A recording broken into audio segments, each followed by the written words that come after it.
Hey guys, what's up? Just wanted to kind of do a quick video, do some recaps on some games. I'm looking at my screen, that's why I keep kind of looking back and forth because I'm trying to see what all I've got. I've had my hands on the Codex for about 2 weeks now. I'm still a staunch defender of my opinion that it wasn't necessarily an upgrade as much as it was a lateral move. There's certain things that are arguably better, like the shooting is a little bit more consistent because you're getting more shots per gun as opposed to just exploding potential extra hits. Outside of that, like, there's no bonus attacks, so it's really hard to say that the fighting is any better. The neg 1 AP for most of your weapons is pretty solid. It does feel good. So all in all, everything feels pretty good in that regard. But nothing feels too oppressive or broken, even though there's been a couple people that have been like, oh, this new Orc Codex is broken. How is it broken? Well, Ramshackle's super good. Well, Ramshackle is useful, and I've told people it's going to be better for the low toughness vehicles than it is for the high toughness vehicles, and so far that's been my experience. The Coptas have definitely benefited from Ramshackle a lot. The rare occasion that I've put buggies on the board, it hasn't mattered because they're just las cannon magnets and melta magnets, because the people I play with know what they do, and they're just like, nah, I don't want anything to do with that. That's dumb. So again, like, yes, Ramshackle is good. It is technically better than it was before, because before it was on a 6, you reduce all damage to 1, blah, blah, blah, blah, blah. But it doesn't feel good because it's just a nerfed variant of what another army gets rather than its own special rule, and it doesn't affect the big things that are going to hit your big things. So, like, I had one person tell me, oh man, my battle wagons were always getting plinked off by heavy bolters. I mean, cool. Like, they now have a 3-up save instead of a 4-up save, so, I mean, I don't know what to tell you. I get it, it's useful there, but man, most of my battle wagons just catch friggin' supercharged cyclic ion, or they catch meltas, or whatever. So, but that being said, like I said, I've had the Codex in my hand in some form or another, like the hard book I've had for about, since it launched, but I've had the leaked Codex for, since it leaked, so about a week and a half, going on close to 2 weeks now, somewhere in there. I've struggled, I'll be honest with you, I've struggled to find something that just feels natural for me. And I'm sure that's part of why I'm like, hey, this isn't a good book. I found and again, my opinion has always been, like, orcs are a middling army, but if you get somebody who can make them good, they're a good army. Like, that's how they work. They're a high skill army. I'm not saying I'm high skill, I'm just saying I've played orcs long enough that I understand how they work enough that I can put models on the board and I can play a game, but no, that's what they are, that's what they've been for a long time, so that's fine. I have played a whole lot of games. I've played my older brother, and not to put him down, he's arguably not a great player, but he's relatively new. He's good at strategy games, so he gets that aspect of it. He just he doesn't have the practice that I have running the game store and playing as much as I play. I've played with a couple of my regulars who are good. Like, I've got one of my regulars who consistently plays and wins games at my tournaments with Tau. And before you guys laugh it off, oh, it's a local tournament, like, I do get anywhere from 20 to 30 registrants at a lot of my tournaments. No, I'm not running GTs yet, but yes, they are much larger than most people expect for being in a podunk town. I've got guys that travel from Michigan. I've got guys that travel from Indy. Like, I am getting a group of players that are consistently traveling to come to my venue to play. So, if you can play this variety of people who travel and go to tournaments and still play what is considered a bottom tier army and still win 1 or 2 games and be competitive every game you play, like, that speaks volumes to your skill level. So a couple of my regulars are really skilled. Like, they're good players, So I've gotten to play with a variety against a variety. We're doing an ATC on the 7th, and my teammate plays Dark Angels. I've played against him. One of my regulars plays Death Guard. I got to play against him. Actually, I've played against him twice. Every game for me has felt like an uphill battle.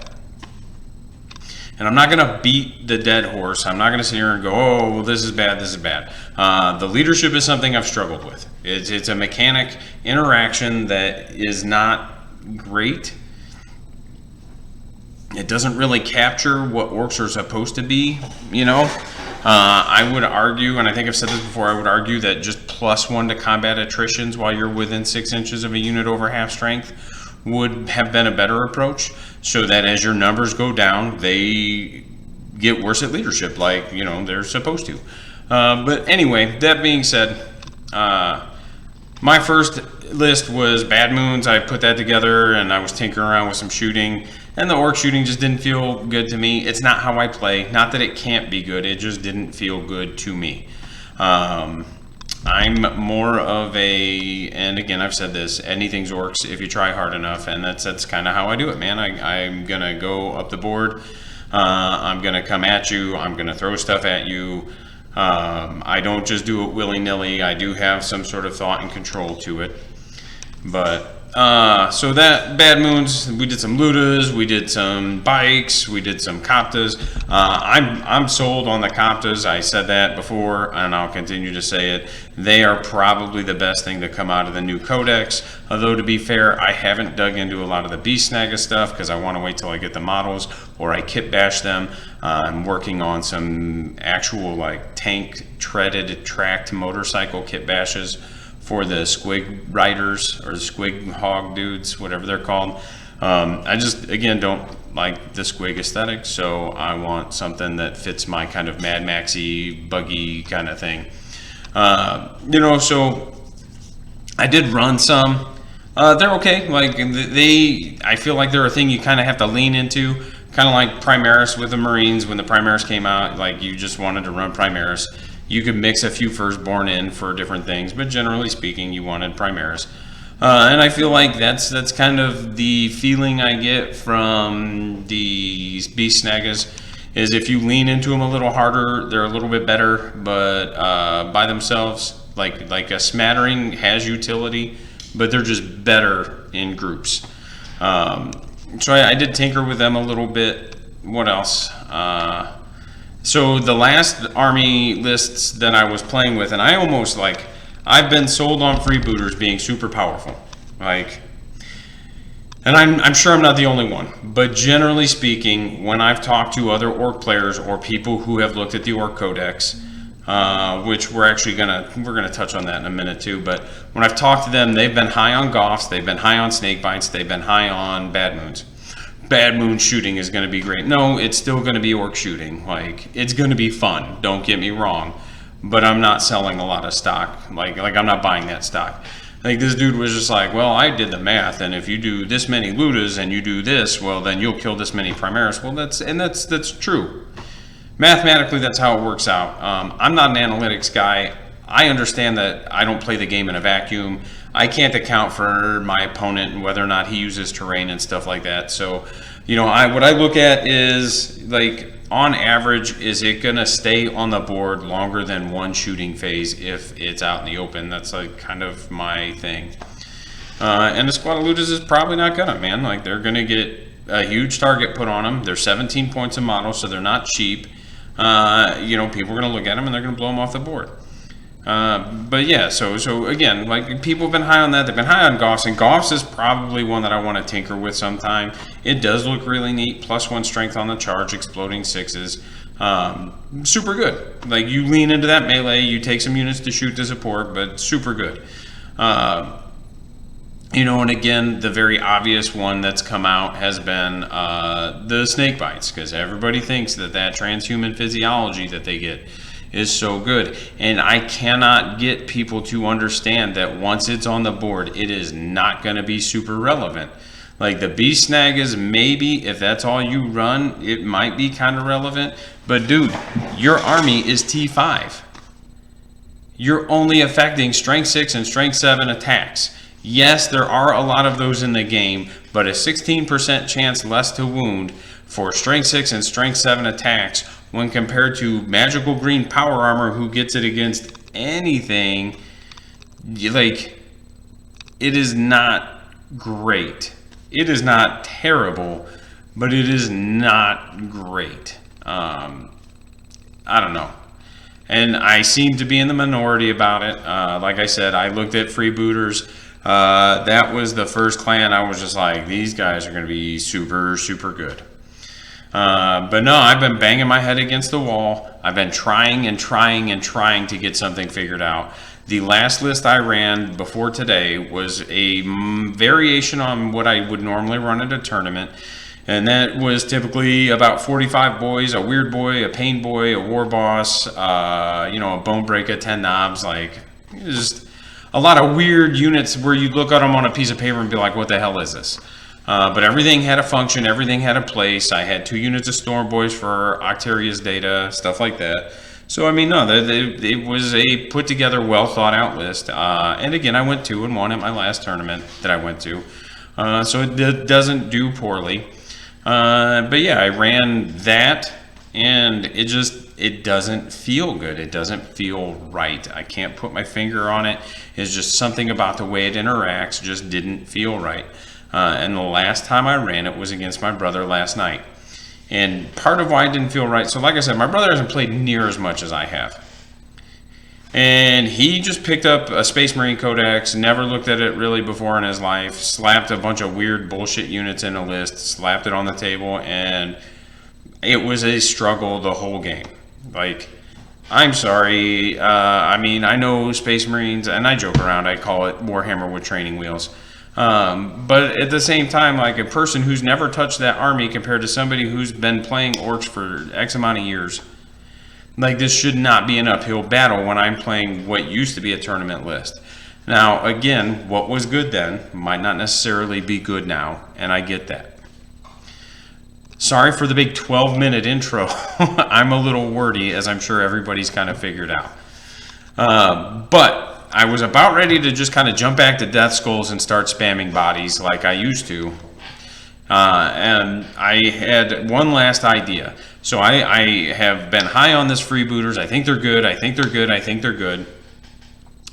So I started sitting down and I started thinking, well, what can I do that's going to make the most use out of the Freebooterz clan culture?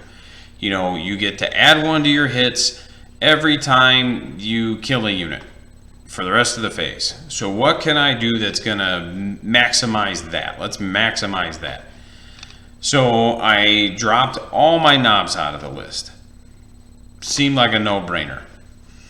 I'm still, every game I've played, those Koptas have done the Lord's work. Like, they have just decimated, wrecked. They have done exactly what they are supposed to do. So where I landed at was I'm running 2 detachments. I'm starting the game with 6 command points. But we're going to run through it a little bit briefly just so I can kind of talk about what everything is. And then I'll actually just post what the list is and what the quantities of each item are. I'll probably just link it in the description, or I'll do a screenshot and add it as a slide. So maybe you'll see it, maybe you won't. I don't know what I'm doing, man. I just make stuff up. So I've got a war boss. And I've got the Killer Claw on him and Brutal but Cunning. And let's talk about Brutal but Cunning. You know, that is a silly, silly warlord trait. They're still not... I mean, they're pretty resilient, but the 4-up, 5-up doesn't feel good still. But it's better than what it used to be, so that is all I can say about that. It is better, so there's that. The Killer Claw, of course, is ×2, -4, 3 damage. I've been running at 9-3 or -3. What a silly goose I am. All right, Brutal but Cunning. Each time this warlord fights, if all of its attacks target one enemy unit, after resolving those attacks, it makes a number of additional attacks equal against that same unit equal to the number of attacks that did not reach the inflict damage step of the attack sequence during the fight. That's bonkers. That's super good. That was me charging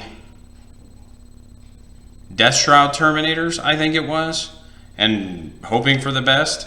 After I declared a WA, so getting what, I think it's 6 attacks on the charge, or it's not on the charge, just 6 attacks. Hitting on 2s, I think I dropped 1. Wounding on 2s because he's strength 12, I think I dropped 1. And then he made 2 saves, so I got like 4 extra attacks to do it all over again. Like,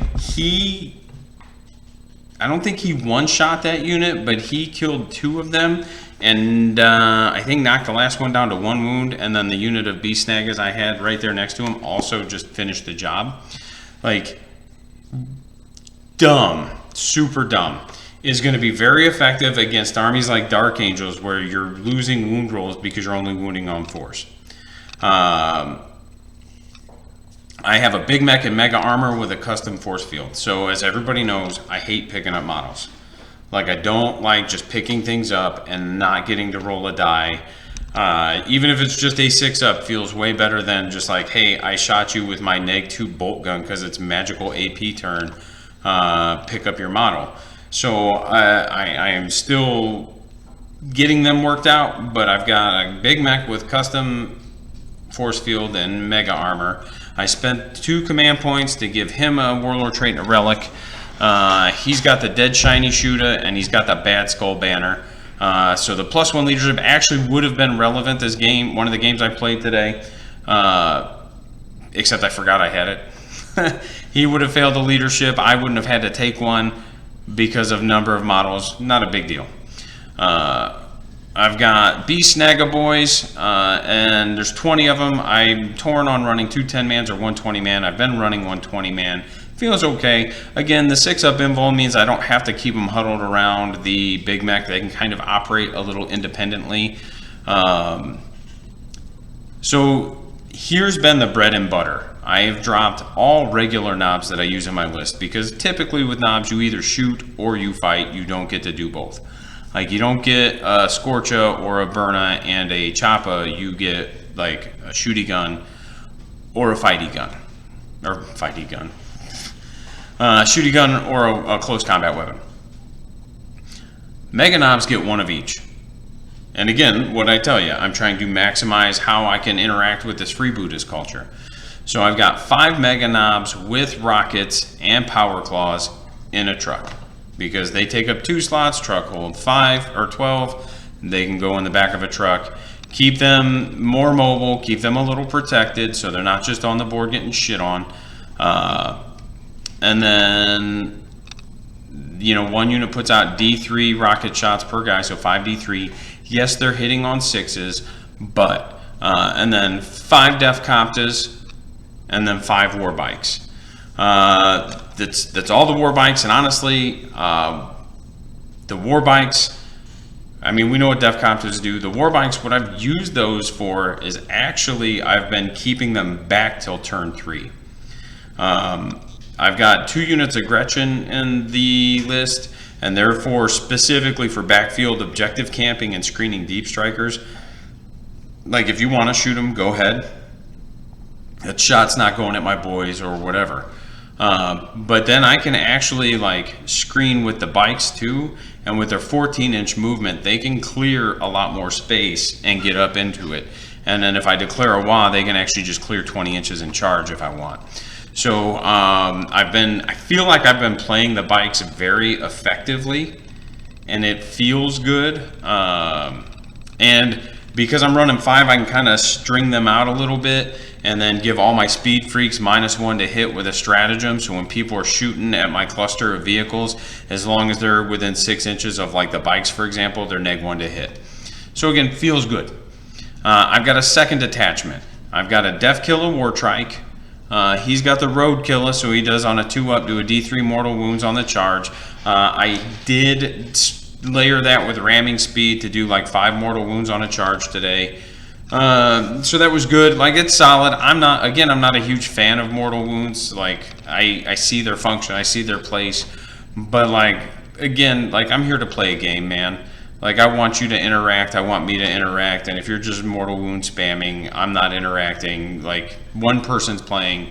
So again, like, it just kind of dumb, like, when they can be dumped in buckets. Like I've said before, that shit's for Age of Sigmar. No. Again, at a tournament, sure, whatever, but, like, generally speaking, that's just not my approach. He's also got the Freebooterz vehicle, or relic. It does 6-inch shut-off OBSEC. Honestly, it hasn't been super relevant yet, but I think that just has to do with who and what I've played against and kind of how I've used them, because I've kind of used them like a tard. And then we again have Grots, we have Defcoptas, we have another 5-man of Mega Knobs and Rockets, we have a truck, and then we have 5 Storm Boys. And arguably, I don't necessarily need the Storm Boys anymore. And I think, and another big mech in Mega Armor with KFF. He has no relics or anything. He's just got a rocket and a Power Claw. You know, it's just another 6-inch Invuln Bubble with another set of rockets and Power Claws.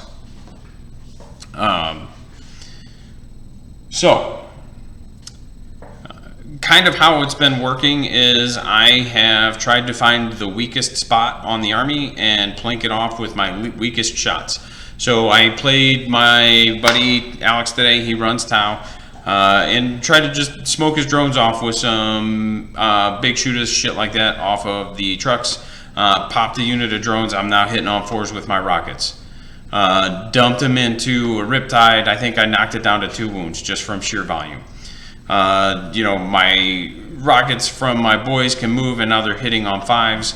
So it was a lot of just boom, boom, boom. That game was disgusting, and he and I, we split games pretty frequently, so it's not like I just shit on him, he just shits on me. He's a good player, he's real solid, got a good fundamental understanding of how the game works.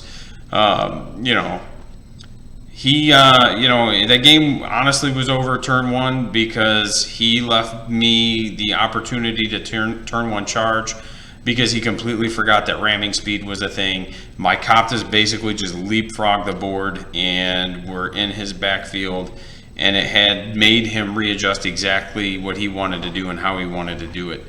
I did play, silly dog. I did play one of my regulars, Matt, my buddy Matt. His Death Guard came in, we played. He's playing like the all infantry list, and man, that is tough. Like, it's not scary in that like it just does buckets of damage. But man, like if it gets into melee, it is tough. Like that is a tough army to contend with. You know, I think the final was 78-54. And really what it boiled down to was just like I had the range. I could kite, I could fly away, I could do this, I could do that, and he just couldn't shoot. And ultimately that was the issue. I screened him out so he couldn't hit me with a pincer on his Deep Strike Terminators. You know, so it's one of those where it was weird. The Mega Knobs felt really good. You know, they were hitting on 5s and hitting on 4s, and you know, I got him in a fight phase where I got him hitting on 2s even though they were -1 to hit, and did the strat where they're doing 3 damage. So I think he had a squad of like 8 regular Death Guard Terminators, and I think I killed 4 or 5 of them to 1 fight phase. So yeah, no, it just, like, the army moves the way I think it should. The army interacts the way I think it should. I'm able to interact with the clan culture multiple turns, multiple phases in a turn. It feels really good. So yeah, no, I still like Freebooterz. I think it still fits my play style, and I still think it's one of the, if not the most powerful in terms of how it can be used. I do think it's probably going to be one of the most difficult to use. You know, Evil Sun's advance and shoot assault weapons became a lot less relevant when most of the assault weapons became DACA weapons. However, you can still spam custom Mega Blasts and advance and shoot them. So like that's a thing. You know, so there's still some interactions there. You know, some of those buggies still have some assault weapons. Not many of them. Most of them went to DACA or are heavy now. So I mean, it's one of those where Evil Suns, maybe they've got some good relics and warlord traits as well. Death Skulls is a weird one. All the infantry having OBSEC's still good. Like, even though they lose the invuln, that every infantry having OBSEC is arguably super powerful if you lean into it.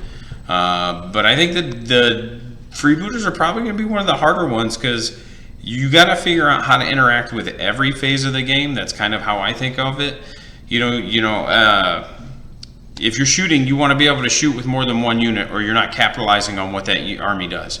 If you're fighting, you want to be able to fight with more than one unit, or you're not capitalizing with what that army does. Some thoughts on secondaries. I've stopped taking Octaria's data, and a lot of that just has to do with I've lost a lot of the mobility that I had. Not that the army doesn't have mobility, but like I've had to readjust my play style, I could take the Storm Boys, I could pointing this, and I could work around it, but then I'd have to lose like a Copta, and I don't want to, man. I think those Def Coptas are too good not to take them. I'm taking 10, and like I said, they just like dumb. I had a unit of them blow a Redemptor off the board the other day in one shooting phase. Like, was a statistical anomaly. I understand that. The guy I'm playing with understands that. But I did actually it might not have been. I think I targeted like the weakest thing. I think he had like a 1-man unit left. Shot that, got my Coptas hitting on 4s, got like 22 shots. And yeah, it's a statistical anomaly, but I think I did like 16, 18 wounds on him. Like super high, lucky, and then he failed a bunch of those saves. But it was one of those where, yeah, sure, like the potential's there though. So that's just what I wanted to say was, there are some good lists out there. I know I've been like, this Codex isn't that great, and it's arguably still not as a overall book that great. But again, like I said before, I think in the hands of somebody who will take the time and who will work it out, it is a potentially like dangerous book. It's powerful in the right hands. But you've got to think outside of the box. You can't just go, oh, this looks good. If you look at it on paper and it looks good, there's a good chance it's gonna underwhelm you when it's on the board. Again, that's just been my experience with it. I'm sure somebody else has got different experiences with it. There's probably been people who have run snake bites and have been like, this is great, and that's fine. When I look at snake bites, I see them getting a shittier version of what another army already has. And if I wanted that shitty rule, I would just play the army that has it where it's not shitty. So that's kind of my take on it. The other thing I wanted to say real quick, now that I've wrapped this up, and I will probably just link the list, is, hey, there's been a lot of guys out there that have been telling me, hey, no, this Codex isn't bad. Hey, this Codex isn't bad. But then one of them straight up said he hasn't even looked at it yet. So if you're one of those dudes that's out there that's high on this book and you think it's really great and you haven't even cracked yours open yet, stop telling people how good it is. I've played probably 10 to 12 games minimum with this new book. Stop telling people how good it is. Again, it's not bad. It's not good. It's literally what it was before. It's a book that's going to be a high skill level to play. It's going to be a high cost of entry to play because of orcs and how they interact with units and money. And it's going to be an army where orc players play it and non-orc players don't, and that's fine. My expectations were pretty low going into it, and generally everything has met expectations. So again, there are good things, there's strong things. I do enjoy the Freebooters. I think that's what I'm going to be looking at for my list. I'm verging on half an hour because I don't ever shut the fuck up. So I'm going to call it here. Remember to hit the Teespring if you like our t-shirts, and to, hit the Teespring if you like our t-shirts. Click the link in the description for the other thing, the list, and that's it. Thanks.